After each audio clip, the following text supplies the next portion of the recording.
Sinigip ng mga otoridad ang ilang pamilyang nakatira sa ilalim ng flyover, pati na mga batang lansangan na nahulihan pa ng mga bote ng solvent. Nakatutok si Jay Sabale, exclusive. Sinuyod ang pinagsanib na pwersa ng PNP, DSWD at MMDA ang mga nakatira na sa ilalim ng flyover ng Ortigas Avenue sa EDSA, bahagi ng Mandaluyong at Quezon City alas 4 ng madaling araw. Ginising ang mga natutulog na street dweller. Sinilip ang mga singit-singit, siniguradong walang nakatago.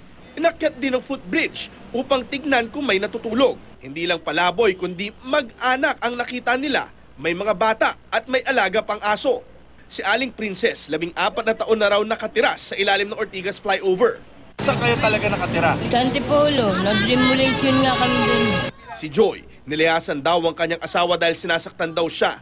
Dito napadpad sa ilalim ng flyover. Wala pa akong pang-uwi sa amin sa Davao. Sa Davao? Ay! Paano itong bata? Dalo kami, uwi kami kung may pera kami. Sa C5 flyover naman, ilang bata rin ang ginising sa pagkakahimbing upang i-rescue. Pagtayo ng mga bata, may tigi-isang bote pa ng solvent ang na-recover sa kanila. Prone po sa accident po yan. Tapos yung sa health din na, lalo na sa mga bata, talagang magkakasakit po sila kaagad. Dinala sila sa parking lot ng isang mall sa Ortigas para iproseso at alamin kung saan talaga sila nakatira. Sasailalim din daw sila sa counseling saka ihahatid kung saan ang kanilang mga bahay.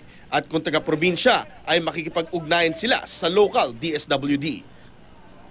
Jay Sabale, nakatutok, 24 oras.